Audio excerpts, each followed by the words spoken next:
Hello out there and welcome to Public Conscience. This is the anti-corruption program produced by the Progressive Impact Organization for Community Development, PRIMOG.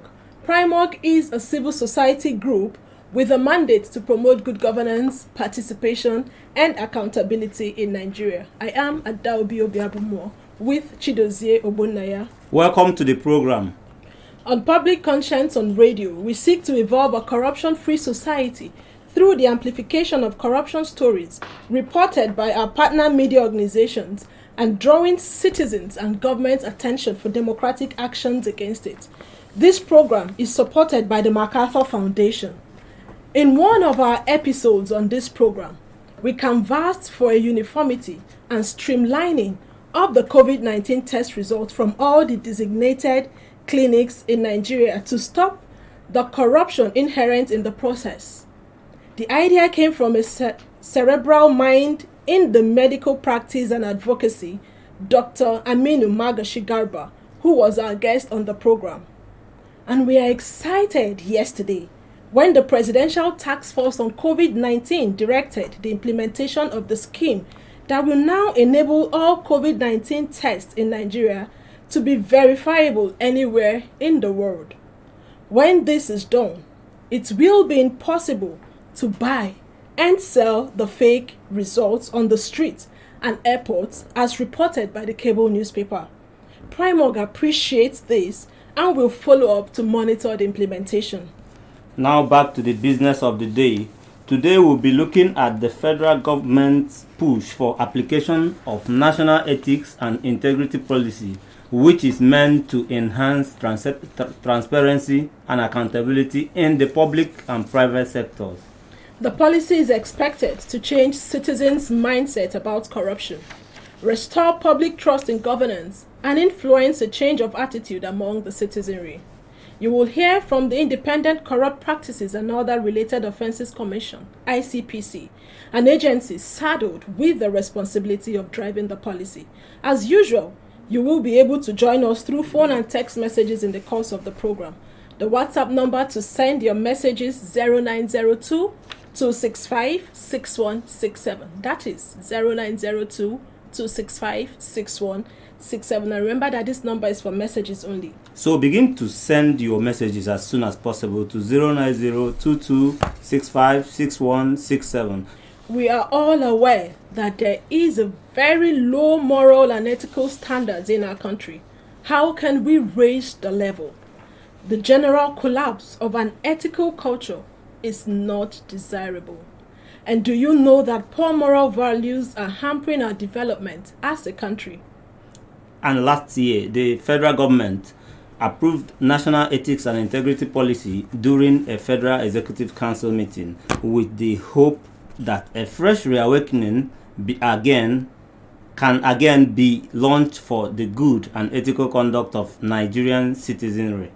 Also, the policy was said to be in fulfillment of government's promise to address the decline of national values and reclaim the nation's fading integrity values.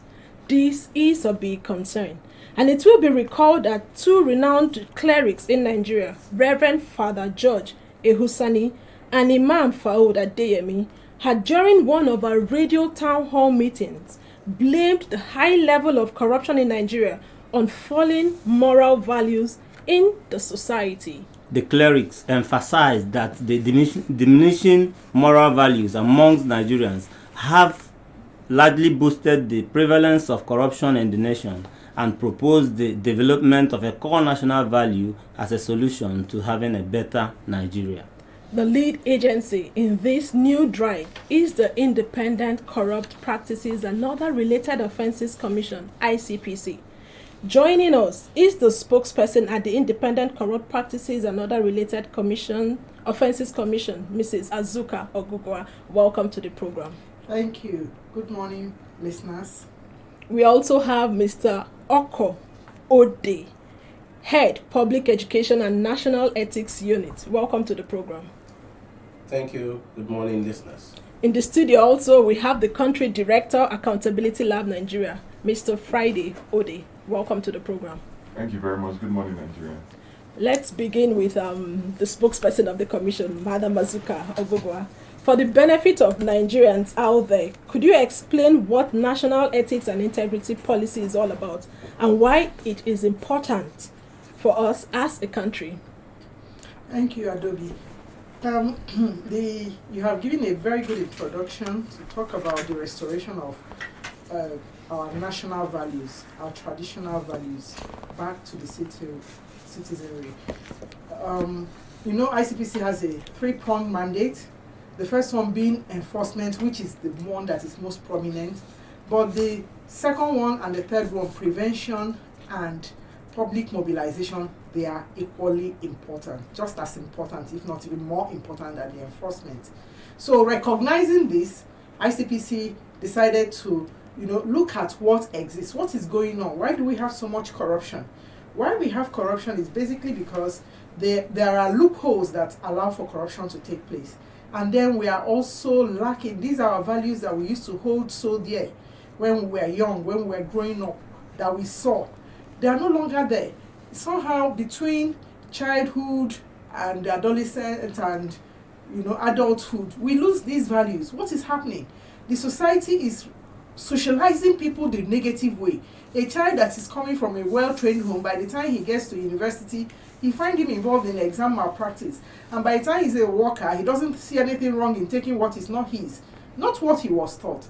So we have to think about this as a way of fighting corruption. We have to socialize people into doing the right things. So that is what brought about this national ethics and integrity policy. ICPC recognized that we don't have to do this on our own, ICPC alone. So we worked with the Office of the Secretary to the Government of the Federation and the National Orientation Agency. And we built on previous programs we have been doing. Like sometime in 2003, we introduced the National Values Curriculum, which has been introduced to primary, secondary schools and some colleges of education curriculum. We are working at the universities level right now. So we are teaching children again and again and again. But then something happens. What about the adults? The adults are already used to doing things the wrong way. And you're telling them, don't be corrupt. We were thinking of building on the National Values Curriculum. How do we tell adults, this is what you should do? You should not be corrupt, but you should be this. And bring it to the fore once again. It's not just to criminalize acts of corruption, but to also bring up things that people can be doing in their workplaces, in their business places, as young people, wherever they find themselves. The values that we hold there, to bring it out to the fore and discuss it and bring it to national discourse that everybody will key into once again, so that we will move this nation forward. That was what brought about the National Values Curriculum, and it's an ongoing thing. So let's continue. It's good that the Commission has come up with this policy, given the fact that so many Nigerians have also said that there's systemic corruption in Nigeria, and we've also talked about the decay in our morals and values. So I believe that this would help, like you said, resocialization of the citizenry. Now, over to Oko. Madam Mazuka talked about the National Values Curriculum enshrined in the schools. Now we have this policy. How is this different from other previous policies of government to change, and also the mantra by government, change begins with me and others? What's the difference? Well, basically, they are all vehicles aimed at engineering social change. However, the National Ethics Integrity Policy is different in the sense that it goes beyond sloganeering. Now, for MAMSA did not have a sustainability, the way I see it, did not have a sustainability structure. For the National Ethics Policy, its formation came about in the course of the research for this policy. Aspects of law, international conventions, religious codes were all taken into account. And the policy has a sustainability structure to ensure that it goes beyond now. It goes beyond now, and if the citizenry buys into it, which we hope they will, and we have an attitudinal change, it wouldn't be something that stops with any government. It will be a continuum from one government to another, and then integrity, work ethics, values, proper values become a way of life for every citizen of this country. There are structures in place to ensure that this is a lot different from the past ones. Okay, can we say that we achieved our aim with the former policies, the NAMSA you mentioned? Well, obviously we did not. If we did, we wouldn't be talking about the National Ethics and Integrity Policy. Those vehicles were viable vehicles. They were designed with the best of intentions. But its applicability did not permeate the strata of the Nigerian society. At best, the Nigerian citizenry saw some of them as mere propaganda. And campaigns, particularly hijacked by politicians. But what we are doing now, like she stated earlier, way back 2003, the National Values Curriculum was introduced. We are teaching this in schools, trying to catch them young. You want to change a society, change the mindset of its citizens. Not just at the point of gathering them and talking about it, but ensuring that they learn these things, practice these things, change their attitude, and over time, it becomes part of them. The National Values, Ethics and Integrity Policy has 7 core values. If all these 7 core values are taught to people, sold to people, the citizens, and it becomes part of our everyday existence, I tell you, it will be difficult for Nigeria not to change. We'll get more and we'll get into it very well. But let's bring in Friday, who is the country director at Accountability Lab.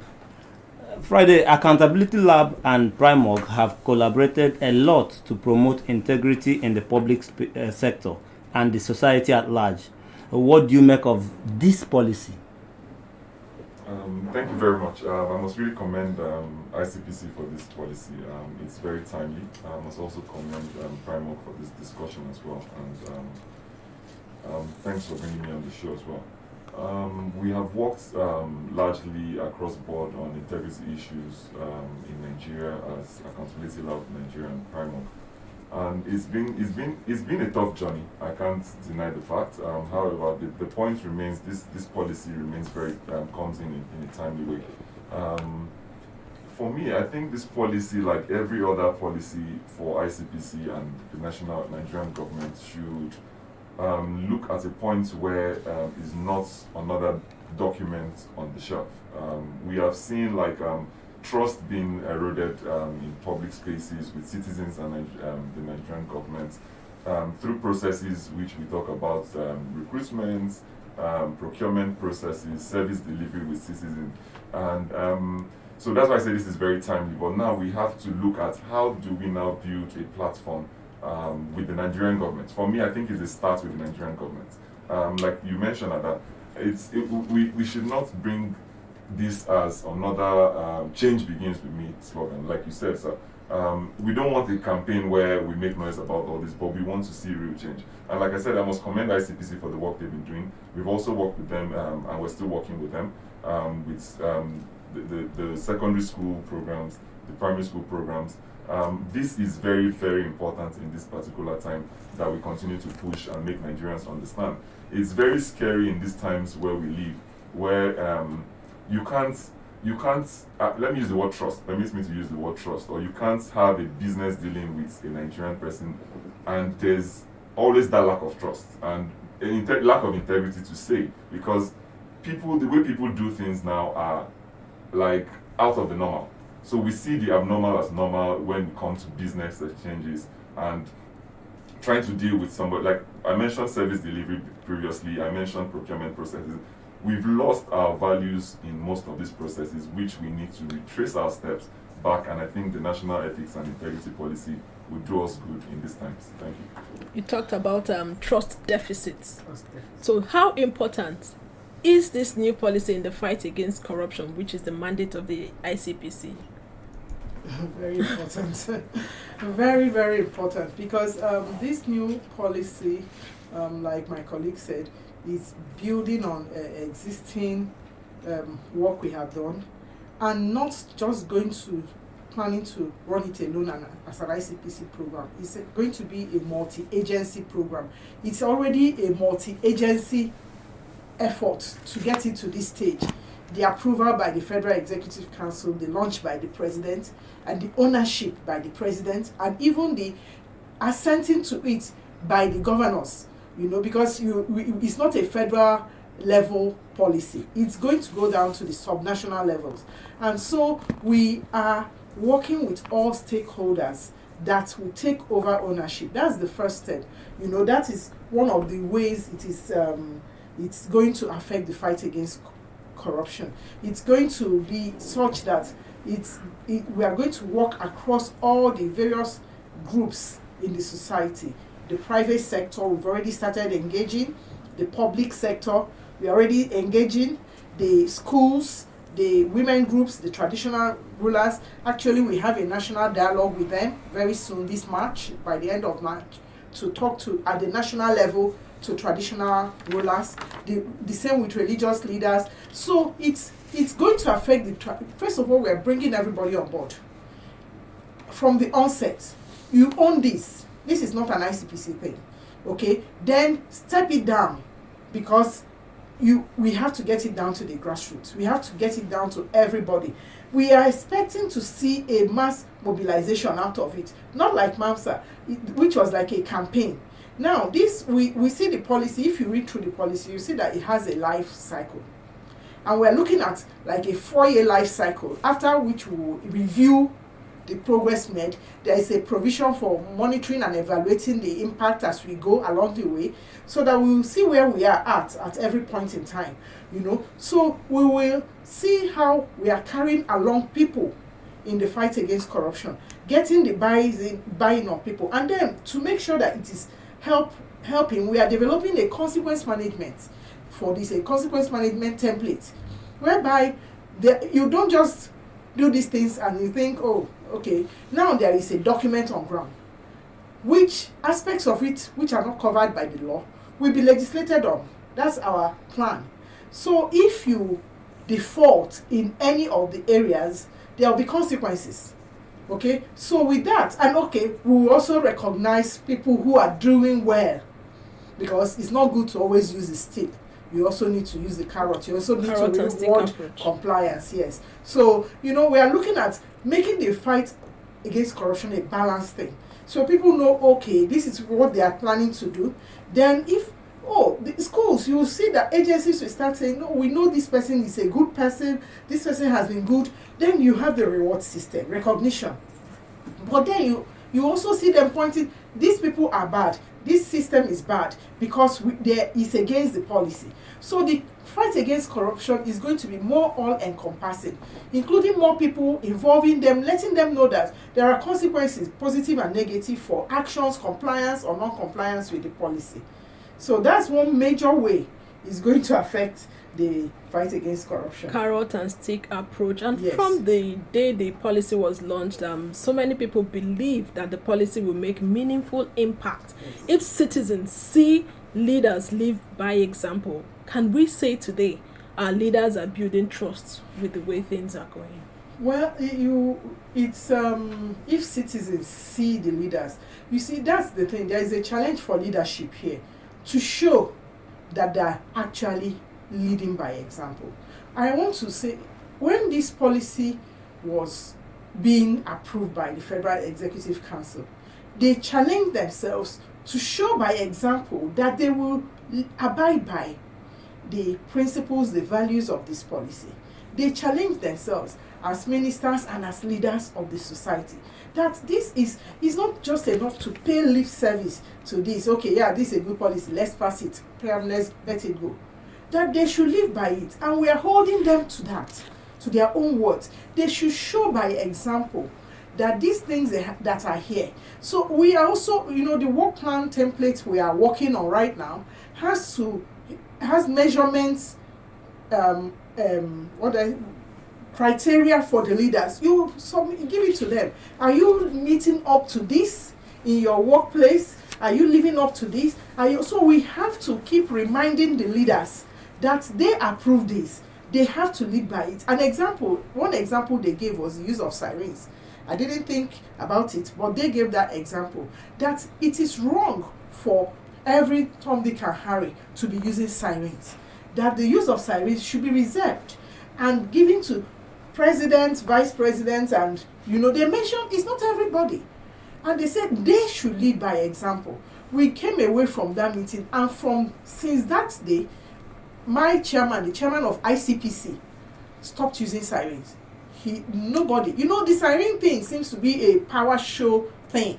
We are in power, clear the road. So if I'm on the road now and I see a vehicle pass by with siren and the person is not the governor, what should I do? Just take note, we will, it's not us per se, but it's something that can be flagged and raised at a forum, maybe somewhere, but that's part of what we are working on based on this policy. To be able to say, ministers, remember, these are the things that, break it down to them. These are the things you subscribe to when you passed this policy, when you gave your assent to this policy. These are the things that you said you will do. So you will lead by example. Are you doing this? Are you doing this? Are you ensuring that the people you are working with are keeping to accounting rules, procurement rules, recruitment rules, and all those things, so that they too, we have a lot of things in place. I mentioned that this is part of prevention. We have the ethics and integrity compliance scorecard, which we administer on MDAs. Now, when we were administering the ethics and compliance scorecard last time, many agencies, they failed. And was there a consequence for? No, we presented, it was published in the newspapers, and many called. We didn't know. What happened? How can you score so low? We didn't know about it. Well, your officers, hold your directors of finance and accounts responsible, hold your people. So many of them are sitting up and trying to make sure that this year, because it's an annual activity, this year they make sure that they meet up the scores. That means they are following procedures. That is just a minor thing, a very little part of our preventive mandate. Very, very, very good, very good. But let's bring in Oko to respond to this. The policy is expected to change citizens, as we've all heard. Citizens' mindsets about corruption, restore public trust in governance, and influence a change of attitude of the citizenry. But given the clear distrust, let's get back to that, between public office holders and the citizens, how do you intend to get citizens buy-in? Through a series of activities. But before I answer that, let me attempt to add something to what Mrs. Ogugo has said about the use of siren. Now, she mentioned that certain classes of people could use the siren, governors, presidents, and the rest. But then it does not mean that they just use the siren for noise sake. You're going from point A to point B, there's no obstruction, there's no need to announce your arrival, you blow the siren. What are you using it for? It becomes a noise-making machine instead of an alert to clear the way for you because you have an emergency. Ordinarily, sirens should be used for emergency purposes only. But here, a local government chairman wants to go to the market, his wife blows the siren. Now, coming to the trust deficit issue and how to get the citizens to buy into the policy, it is actually a simple process to get people to do things. People are naturally persuaded to follow examples of others, good or bad. If you see somebody you consider a leader in his own right, somebody you respect, doing something, the natural tendency is for you to be persuaded to toe that person's line because you respect him. Role model kind of. Role model kind of thing. Icons. We have, in the last 2 years, the ICPC has been able to midwife National Integrity Award, which we call the Integrity Icon. These were given to people who have contributed. The first person to win it was a cleaner in the Lagos airport. She returned huge sums of money, not once, not twice, not 3 times. So it was clear that this is somebody who is not a thief. This is somebody who will do the right thing even when nobody is watching. Last year, same 2 years ago, we also gave to one customs officer who saved the Nigerian state a huge sum in revenue. He was offered bribe to do the wrong thing. He refused. Taking that bribe to others would have meant he's paid for life. Of course, the sum was far more than what he would have earned in his entire career in customs, plus his pension, calculated by whatever pension fund administrator for the rest of his life till he dies. But he rejected it. Those are the kind of examples we are trying to bring up. Last year we did the same thing. There was a police officer and another deputy director in one of the ministries. Now, how do we intend to get the buy-in of the people? One is by identifying and exposing these role models. A society without role models is a society that is doomed to fail. It is doomed. You get up every day, there's nothing you look up to inspire you, to motivate you to get up and give your best. You go down. Now, we are trying at this point to get the children in schools to come into it. We are going to have series of events that will engage the private sector, the business people, that will engage the politicians, that will engage religious leaders, traditional rulers, market women, professional bodies, all would engage them at different times. It might be difficult at first, but it is not impossible. Okay. Eventually we'll get the It's buy-in. not Yes. impossible. We've talked about getting the buy-in of politicians, citizens, but now let's get to Friday Ode before I open the phone lines. How much of civil society collaboration with the ICPC and the NOA is needed to push this policy? I would say as much as possible. ICPC needs all the support they can get from one of the things. Let me use this opportunity to mention our Integrity Icon project, which also names and frames honest civil servants, which ICPC has supported in the past years with Primark as well. Through this process, we've seen a couple of CSOs who walk around the issue. There are very few of them that walk around integrity issues, which we've seen in recent times. But I would say a lot more than ICPC can get, because it's more like a mandate thing for them.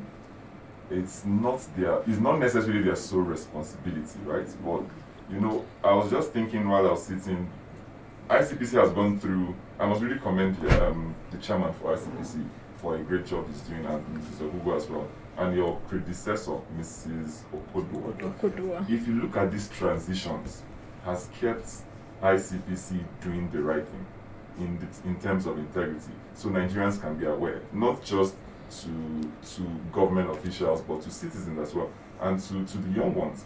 So for us, I think every CSO that's out there, please, if you are listening to this program, please join the train. We need every support we can to build on what we have at the moment. so it doesn't just phase out over the period. All right. So we need the collaborative efforts of Nigerians. Yes. If you're just joining us, you're on to Public Conscience, which is a production of Primark, the Progressive Impact Organization for Community Development. We have Madam Azuka Ogugwa in the studio. We also have Oko Ode and Friday Ode of Accountability Lab. We're looking at the National Ethics and Integrity Policy launched by the ICPC. For you out there listening to me, do you as a citizen believe that our morals and ethical value is low? Do you think citizens are responsible for some of the moral challenges? And are you motivated to join in this campaign? Just a quick reminder there, Adobe, for the listener out there, we are on social media. This program is live at Official Primark. Primark is spelled Primorg. Remember that we are streaming live on Facebook at Official Primark. And remember that the program is interactive. The WhatsApp line again to send your number is 0902-265-6167. You can send your messages. Hello. Good morning. Your name and where you're calling from? This is Comrade Paul from Katampe. Comrade Paul, do you think citizens are responsible for some of the moral challenges? Yeah, quite frankly, we're all responsible for the moral challenges. One of the speakers saying that there is a campaign they've been doing about going to schools and teaching them the moral challenges and more about corruption or no corruption, whatever. But the issue is we're looking at our leaders in the high places, the presidency, the vice president, the governors, the ministers and everything. But now you're going to the grassroots to teach the grassroots what corruption is all about and things to do and not to do.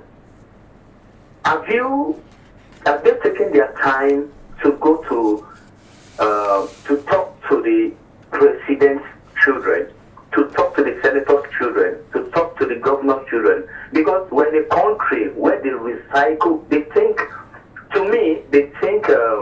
government services is like their birthright, it's like their family right, it's like their family inheritance. Now they recycle, when they go, they recycle their grown-up children to come and do so things, which we know most of these. You have 30 seconds to wrap up, please. Most of them are corrupt. So have they gone to those places to talk to them, international schools, where they have their children there to talk to them? So that's my question.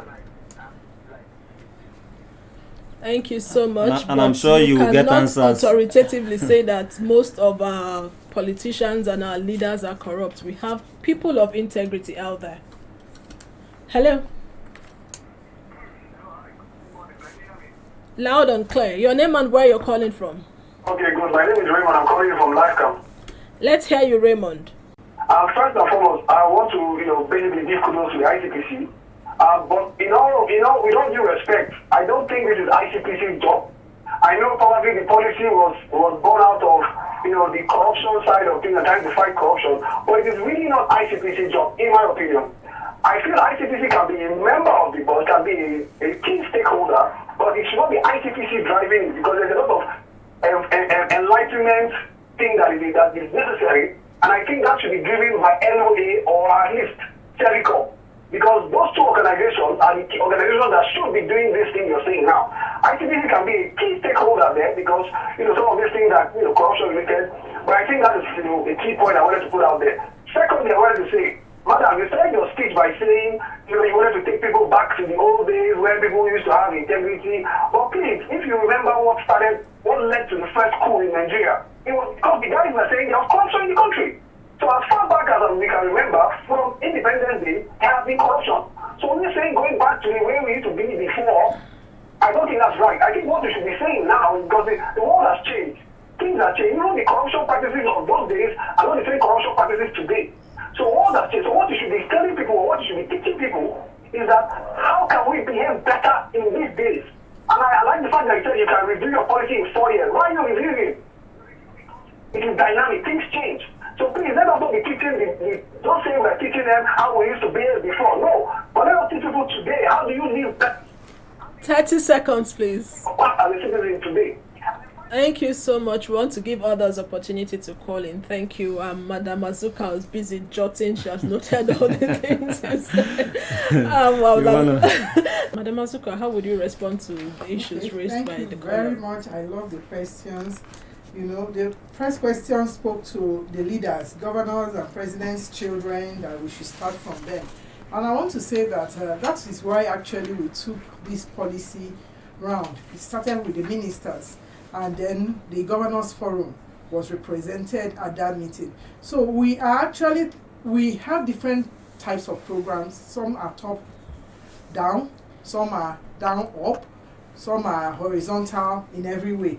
But I think mostly what he's talking about speaks to political institutions, the integrity of our political institutions. So we look into that. These are part of our stakeholders for the policy that we're going to look at. Electoral corruption and electoral values are part of the things I'm talking about. Then the second question, Raymond, was very, very, very enlightening, and I took away some lessons from him, that the job should be NOAs and Servicom. I did mention at the beginning that ICPC developed this policy with NOA, National Orientation Agency, and OSGF. Why? The partnership is key. NOA Act was considered in this, and then OSGF is they are the ones in charge of the public sector. So we had to work with all the partners we can get, and we're still going further. There are key agencies that we need to mention, like Public Complaints Commission, Human Rights Commission. We're going to work with all these people. We're going to bring them on board. So we are not unaware of who can be doing what, but we are coordinating, because we see that if we don't get these things right, we keep struggling with corruption. So it's one of our preventive measures, and we have to do that. Then secondly, integrity in the olden days. Sorry, what I meant was, you know, the illustration about how people used to tell the truth, you leave your wares and somebody can come pick the wares, drop money. Those are the values I'm talking about. But you are right, I agree with you totally, that we need to start talking about integrity in the modern days. And that is part of the reasons why when we do our youth focused programs, we talk about things like cybercrime, you know, being safe on the internet. When we're talking about these, are because we are digital immigrants, but they are digital natives.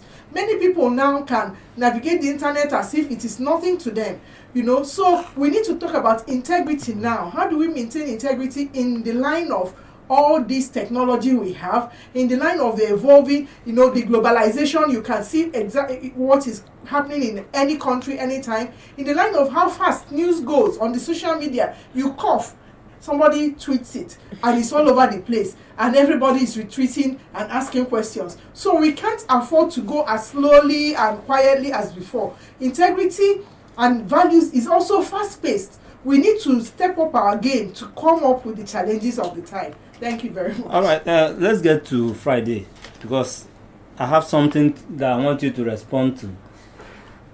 First, where should we go to? The top and down, top to down, bottom approach, or bottom to top approach? So for me, I think it's a top-down approach. Why I say so is Nigerians have lost trust in the government. If you tell, every Nigerian will tell you like, oh, go back to the government or go back to our leaders who tell us to lead us right. In a couple of days, I'll probably be writing an article about the Nigerian national anthem or the pledge. Guide our leaders right. Second thing I figured out in the second stanza of the national anthem talks about help our youths the truth to know. So this is a responsibility for the government. So we need a top-down approach to say, oh, if we say change begins with me, show us that change begins with me. I will give a reference to 3 persons through our Integrity Icon project, which one of the winners was also an Integrity Award winner for ICPC, which is CSP Francis. If you put these people in the right position, I keep asking myself, why don't we have these people in the right position to be the face of the Nigerian police, to be the face of Nigeria, the University Commission? Take a look at Dr. Kale. He just released a report. One thing that I keep asking myself is, he's a leader and he's doing the right thing. previously you will have situations where people will manipulate and have data that favor one political party or the other. So for me, I think it starts from the top. Let's see our government lead the people. All right, as we wrap up, just quickly in 1 minute, what is your advice to citizens and government on the need to build a nation of people with high ethics and integrity? No one should be left behind. Everybody should get their hands on the train, and let's do this together. It's a long term, like you were saying.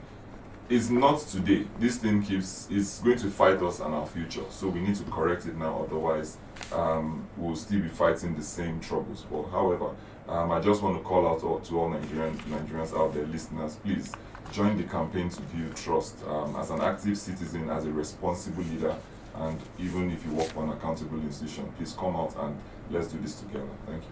What is ICPC's sustainability plan for the National Ethics and Integrity Policy? Our sustainability plan is that everybody should be involved.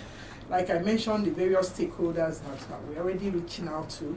But even beyond the stakeholders, the agencies, there's going to be a lot of interagency work involved. We are working with various agencies. I mentioned NOA, OSGF, then also Public Complaints Commission, Human Rights Commission, Federal Competition and Consumer Protection Commission, National Assembly, and down to the state levels. We are prioritizing state and local government levels this time around. Well, you say top down, so the top down we are doing is national to state. So this is part of the plan to see that then, but there is a major thing, you see, because if you leave the policy on its own as an entity, it will die. We have to infuse this policy. I'm talking about one of the major sustainability plans into our agreements. One of the major challenges we are having with corruption is that some of the agreements, and our chairman has spoken variously about this, is our agreements with international partners are porous. Our contract agreements and all that, and he cautioned lawyers over and over again to tighten our agreements so that you don't give room for corruption. So we're going to be fusing this policy into contract agreements with multinationals, with all the sectors, oil and gas, taxation everywhere, so that it is stated clearly, when you are doing this thing, you must stick to the terms of this policy in your business, in everything we do. So we want to incorporate this policy into business agreements, into work ethics, into things that people sign into when they are taking their oath of office and things like that. So the policy will not just be implemented on its own as it is, as if it's just like something that somebody should preach, just a sermon. No, it will be incorporated into our day-to-day lives. So that's a major sustainability plan. And after monitoring and evaluating, sending out annual reports and the 4-year review, when we finish doing all this, we'll review it and see how far have we gone in 4 years. Okay, we need to highlight this, we need to step down these and all that. So these are the things that we need to really emphasize. And as we are doing this, because if we just leave it, it will die as a campaign. We are going to run several campaigns within the policy implementation, but the policy itself will be really infused into everyday life, and that's how we will sustain it. Thank you. Ownership by the citizens is another thing, but let me just leave ownership by the citizens, and then the policy should be incorporated in our everyday lives, and that's how we're wrapping it up on Public Conscience. Yes, Ada, we gotta go, but please visit the news page of our website, news.primark, that is news.primark.org, for all the details of our report and interviews. Visit our website, primark.org, to get all the information about Primark. You can watch our videos on Primark TV, our YouTube channel. Please subscribe to get reminders when we have a new post. We sincerely appreciate our guest, the spokesperson at ICPC, Azuka Ogubwa. Thank you so much. Thank you for having us. And you are not smiling, you want more time. Yes. Well, Yes, our time is almost up, but we can still reschedule for a second episode of this program. Okay. We also appreciate Oko Ode, the head Public Education and National Ethics Unit. thank you so much for being a part of this program. Thank you too, but I want more time. Smile a little, please smile a little. We sincerely appreciate the country director of Accountability Lab Nigeria, Friday Ode. Thank you for being here. And for those of you who contributed, we appreciate you. Those watching via Facebook, we also appreciate you. Public Conscience is supported by the John D. and Catherine C. MacArthur Foundation, committed to building a more just, verdant, and peaceful world. Get more information about the foundation on its website, macfound.org. Join us again here next week for another episode of Public Conscience. And remember to follow us on our Twitter, Facebook, and Instagram at Official Primorg. I am Chidozie Obunnaya. Remember that you can give us information or hints about corrupt acts through our phone 0902 265 6167 or info@primorg.org. If you want to change a society, you change the mindset of the people. No one should be left behind in this campaign. I am Adaobi Obiabomo. Thank you.